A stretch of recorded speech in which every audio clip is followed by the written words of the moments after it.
Hey there, I'm Brandon Howe, and welcome back to my Making a Game series. In the last episode, we planned a bunch of stuff and decided what sort of game we'll be making. So, the theme that I generated, Endless War, we decided we were going to be making a Space Invaders or Galaga style game. Now, I went and planned more stuff, basically from my great drawing. I basically converted what I said into words and added a bit more fluff to it. So we're going to be having a ship at the bottom of the screen that's moving left to right, enemies and hazards that come in from above. The player can shoot. The level restarts when the player dies. Enemies come in waves. And you just have to survive to the end. We might have a tracker along the side showing how far the player is through the level. Then you'll get a score from defeating enemies. It might be in like the top right or something. And you must get a certain score to beat the level. So that way there's an incentive to actually defeat enemies. Because otherwise, if you just had to survive to the end, there wouldn't be a point in defeating enemies if they just flew past anyways. So we'll have this score requirement to achieve that. Now, then there'll also be a shield pickup that can drop that will give the player an extra hit. Then we're going to have a pause menu with buttons for resume, restart, and to leave the level. And then also deal with making everything on the screen stop moving when it's paused, which if we make our enemies and anything that moves a certain way will be really easy to do. But keeping in mind that we want a pause menu from the get-go will allow us to make things in a certain way so that this won't be a pain when we want to make it. Then we'll have a main menu with an hit any key to start and a level select where you can click unlock levels to enter them. And we're going to have 4 enemy types. An enemy that flies just straight, simple enemy. An enemy that'll shoot some sort of projectile. An enemy that'll turn, so it'll be, while it's flying forward, it'll like move left and right to be harder to hit. And then we're going to have an enemy that combines both of them, that turns and shoots. And this will allow me to show you guys a certain methodology with making, or that I tend to use, at least when I'm making Unity games, where I make things modularly, as it's called, where different different objects have different small things on them that are all dedicated to doing simple tasks, and then you're able to combine them to achieve complex capabilities, I guess. So we're going to be able to make an enemy that shoots and an enemy that turns, and then hopefully not have to code anything new to be able to make this enemy that turns and shoots, being able to basically combine code in a way. But we'll deal with that when we get there. Now, also, a pause menu and a main menu and a level select might sound scary and complex, but I'm going to show you a way, I guess, of how you are able to easily make a main menu and level select that'll be able to add professionalism to your games. Now, unlocking levels and then having that save and whatnot, that'll be a lot more complex, but I'm gonna tackle it anyways because I want to, I guess. It's all there is to it. Some of these things are simple, some of them are complex. We're just gonna take it one step at a time. Now, with a game like this is a lot of things that we're covering, but one thing that can help with it not seeming so daunting, like this giant task of making this big game, is to slice things up like this. So you just have a list of all the little things that you want to do, and then tackling things one thing at a time. So as such, we're going to start with the player ship, getting that to exist, setting up the camera and all of that, and our game world, and then getting it to move left and right. I mean, that's where we kind of want to start. I don't think we're going to be starting with enemies before we have a player we can test them on.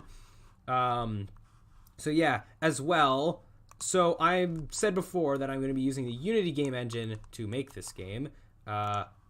This is where you can download it on the Unity website. Just go to this Get Started button, scroll down. We're going to be using the professional version, The personal version, not this. That's expensive and unnecessary unless you're making over $100,000 a year. And if you're doing that, I don't think you're going to have that much of a problem.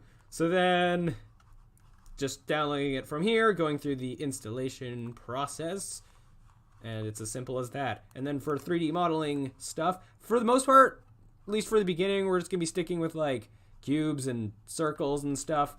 If we do end up modeling things that are more complex, we're going to be using Blender, which you can download over here, blender.org. Download Blender 2.79.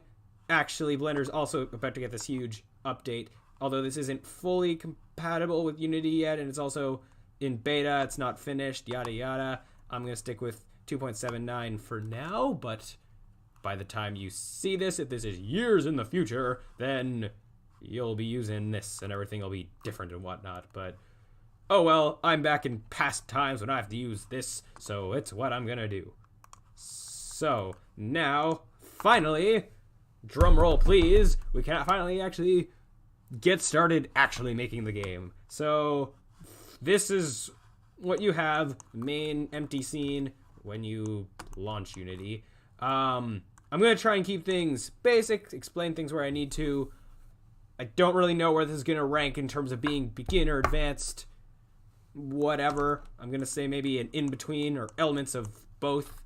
But yeah, hopefully you've at least maybe used Unity before. But if this is your first time, this is your first time, I'd recommend if you go on the Unity website, there's back to the home page. Going back a lot more. On the home page, there's this Learn tab. There's a whole bunch of tutorials. I'd recommend over here, tutorials and projects. Going down, all of this stuff that exists. This is where I started, and actually the game we're making is going to be kind of similar to this one. So it wasn't completely intentional, but I guess that's what's happening. Although our game's going to be better in terms of content, not in terms of art. But yeah, so this and then just YouTube videos and all that, that's basically where I started. So anyway, let's finally start. So we're going to be making the player's ship first, and we're going to start with that by making a cube. So doing that. I'm also actually just going to start by making a bunch of folders to organize all the things that we're going to be creating. So we already have a scenes folder. That's going to be for all our levels and our level select and main menu and all of that. I'm also going to make a folder called models, which will be for all any Blender stuff that we create, that we put in Unity. I'm going to make a folder called scripts. That's going to be for all the coding stuff. I'm going to make a folder called materials. Now, a lot of times when we make stuff in Blender, we'll be importing the material from there. But for things where we're just making things in Unity, we're going to be making materials in Unity to do that. Then I'm going to be making a folder called prefabs, which I'll get into later what they are. So now I'm going to go into the materials folder. I'm going to actually make a material over here. I'm going to call this blue, and we're going to make it solid blue, and that's where we're going to color our cube, I guess. Actually, if the space background's blue, then we might need to change that, but we'll deal with that later. So I'm going to put this over at the center of the world. Zero that out. So now this camera, which is how the player views the world, we're going to position that. I'm going to make this a top-down view. So I'm going to move this over here and then up, which this sort of stuff would be. I'm going to rotate it 90 degrees so it's looking straight down. We could also perhaps have it be on an angle later, but this will work for now. Also, once we get things like the speed of the ship and all that sorted out, then we can mess around more with how we want that to be. But I'm just guessing these values at random. You could have different values if you want, if you're following along or whatever. So now I'm also going to change this from a skybox to a solid color. So we just have this solid color in the background. And I'm just going to set it to black for space. Eventually we can put in a skybox or make something in the background, that sort of thing. But for now, we'll just stick with this. Usually with a game, you might want to get it to look pretty and be all fancy right away, but it is... I would say that it's important to get the gameplay down first. Get the gameplay right and then make it look pretty. That is how you will have a good game, hopefully. So now we're going to start actually making our player. So this cube we're going to rename to player. We're going to add something called a rigid body, which is basically what allows the cube to... Basically what allows it to go under physics, more or less. Yeah. So we're going to uncheck this box that says use gravity, because we're in space. We don't need no gravity. And then now to get this to actually move, we're going to finally get into some coding. So we're going to go create C# script. I'm going to call this player move. It's simple enough, describes what it does pretty easily. Yeah. Opening up Visual Studios, which takes a long time to open, but oh well. I can't really do anything in Unity while that's opening. Yeah. So we're gonna use physics to get this cube to move left and right. There's also always different methods of how you can go about doing something. There's no right or wrong way. It's a matter of choice. You can experiment with different things and see what looks good. Like I could move this manually, not with physics. I could see how that works or like how that looks and all that. But this is what I'm going to try and do. And hey, maybe this won't work and then I'll try something different. It's also, a case of experimenting, trying different things, seeing what works and what doesn't. But so now we got this open. For starters, we're going to get a reference to that rigid body so that we can do physics on it, adding forces and all of that. I am a programmer. I have a lot of experience with programming, so I don't know. I don't really know where I'm scoping with this in terms of like difficulty of understanding. I'm just gonna kind of make this game how I'm making it, and hopefully you'll be able to follow along. But if not, then do other tutorials and come back, I suppose. I don't know. So we're also going to make a float for the speed of the ship moving left and right. I'm also going to actually make this private. Then I'm going to get a reference to it in the start function. Get component, rigid body. Whoa. Yeah, and now in the update function, which I'm going to switch to fixed update. When you're dealing with physics, you're going to want to use fixed update instead of update. And whether or not you've used Unity before, basically update, this is a function that runs every single frame. So if your game's running at 30 frames per second, it's going to run 30 times a second. If it's running at 60 frames per second, it's going to run 60 times per second. The start function runs as soon as the game starts, which you can see from these comments. Fixed update it's basically like update, but slightly different. It's what you want to use when you're dealing with physics, because it runs more at a consistent time step, which you can also adjust in like preferences and whatnot. But anyway, so now how we're going to get this to move? Well, first we're going to want to get input from the player and then use that to add. We're gonna there's a function called rigidbody.addForce. We're gonna use that to add force to the player based on the player's input. So I'm going to for starters, I'm gonna make an int called h equals 0 and an int called v equals 0, and then I'm gonna go input.getKey. Let's see, we're probably going to use, I'd say we're going to use the WASD keys to move around, and we're going to use the space key to shoot. Yeah, probably. And then the escape key to pause. Those are probably going to be our buttons, I would think. So input.getKey, key code dot, we're going to start with left and right input, so key code dot A, if, putting an if around all that, so if they are pressing the A key, then I'm going to set V to -1. So V and H is going to be like the horizontal, or sorry, I want to set H then. The V is going to be the vertical movement, H is going to be the horizontal movement. And then I'm going to say, well, else if they press the D key, which, bam, whoop, then I'm going to go H equals 1. And then if, same thing for V, but with W and S.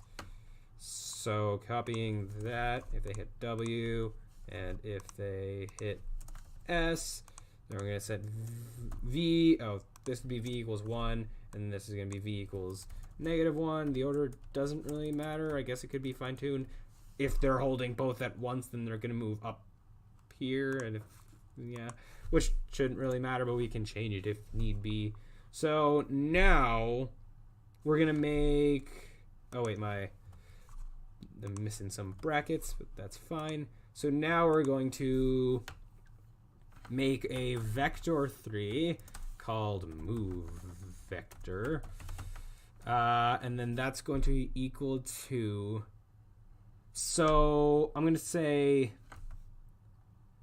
so for the horizontal direction, they're going to be moving along which axis?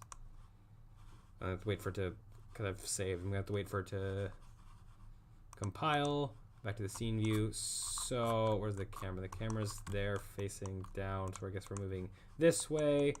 Ooh, actually I don't like that. I'm going to actually move the camera around so we're facing the positive directions.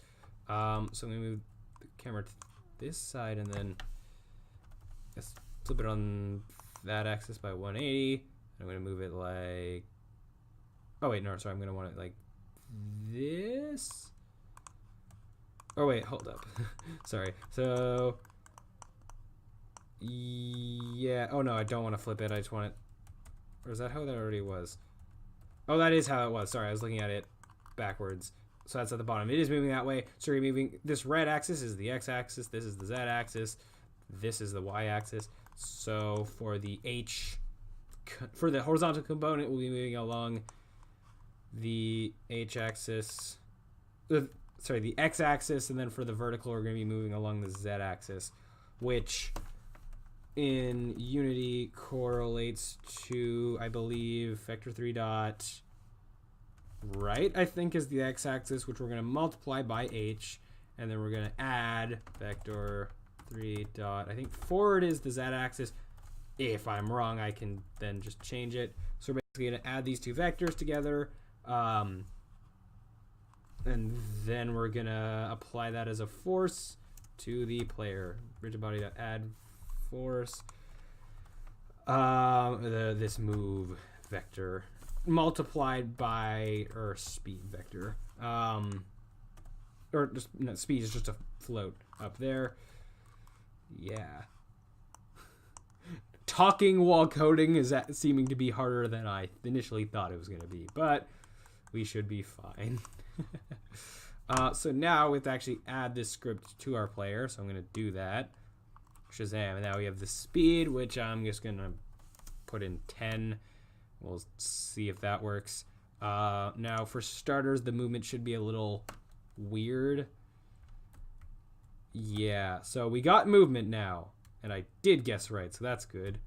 Woo. We're also going to have to place boundaries so we don't fly off the side of the screen. We're also going to be, so you're going to be able to move left and right along the side, but there's also, I'm going to make it so you can move up and down just a little bit and then have like a boundary like right pretty low in the screen. I just added, having that slight bit of upward and downward motion might improve the gameplay a little bit, make it less like Galaga, or yeah. So we got this. So now we also want to deal with this slipperiness, making that a lot better. And also if I'm moving and then I let go I go flying for a long while. So how we're going to deal with that, I'm going to hit pause, is this drag value. By increasing that, we're going to be able to, it's basically kind of like adding air resistance almost. So now we're not moving as fast, we're not sliding as fast, but now we're also not moving as fast.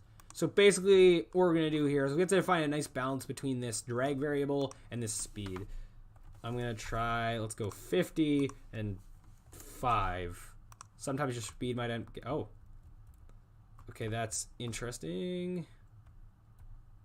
I'd say I'd like more speed. So let's go 100. I'd like it, because it's a spaceship, I'd like a decent amount of slipperiness, I think. This is also basically just personal preference, just tweaking. I think I like that for now, but might change it. So I did all these changes while in play mode. When I go out of it, it's gonna get all undone. So I'm just gonna memorize that that's 5 and that's 100. Go out and then set that to 5 and set that to 100. And then now I have the same values that I had.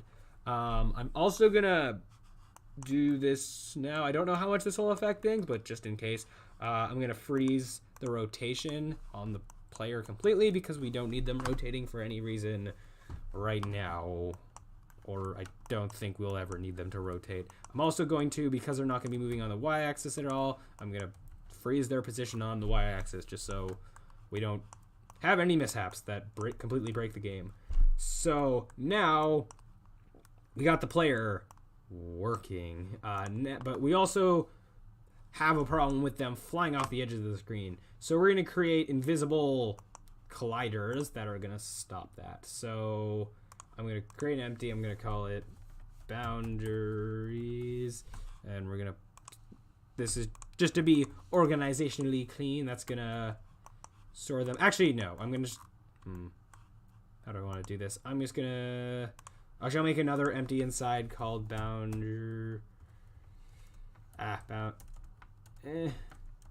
if I could spell, that would be great. So boundary, and then I'm going to add a box collider to this. Boom. And then I'm going to move this over. I'm going to guess here. And then I'm going to make this pretty big. Let's go 50. 30. That works for me. And I'm going to duplicate that. Better to go too big than too small, because it doesn't matter in this instance, because we're also going to set up something so that enemies can't hit these boundaries, possibly. At least, well, definitely the ones that we're going to put in front of the player. So then we're going to duplicate it again and have another one, over here in front of the player where we don't want them to move, and then another one behind the player. I'm also just purely guessing. So this is going to be the area of movement that the player has. I'm going to go into play mode and now test this to see if it actually works, or if it's too much or too little. Okay, so we're definitely going to want to increase the boundaries. Also, don't know if I like how the player just hits them. Another option that we could do is to just hard code it in that, like, if their X values over this amount, then it doesn't accept any X input. But I think for now we're just I'll stick with the boundaries. So, however, I am gonna have to move this out. Oh wait, one thing as well I can do this. I can turn on gizmos, which will allow me to see the positions of the boundaries in play mode. I'm also just going to temporarily put the game view down there so I can just see the position of these boundaries. I could switch to a different layout, like 2x3, but I'm just going to do this for the moment. So that boundary there is at, so -14 and 0. The other boundary will be the same. Actually, I'll just go out and do that now. -14 and +14. Woo. Now, actually, I should be able to just modify these if I can see this without having to go into play mode. Now I'm going to want to make this on this axis bigger so it covers the edge of the screen. Yeah. And then I'm going to want to, I'll move this back a little bit more, maybe like there. And this, I guess halfway up the screen is fine. So now we've got our movement all sorted out. Going into play mode, Shazam, Shazam, Shazam, and Shazam. Ta-da, it's working, yay. So now with that done, our player is ready to move. I think that's a good ending point, I guess. In the next episode, we'll get him able to shoot. We'll make a bullet. We'll make a bullet projectile thing, and we'll get him to shoot when you hit space. And then we'll also deal with the bullet getting destroyed when it moves off screen. So that's it for now. Thank you all so much for watching. Okay, by the next episode, I'll have an actual outro. I'll come up with something original, hopefully. But goodbye and all that. See you next time.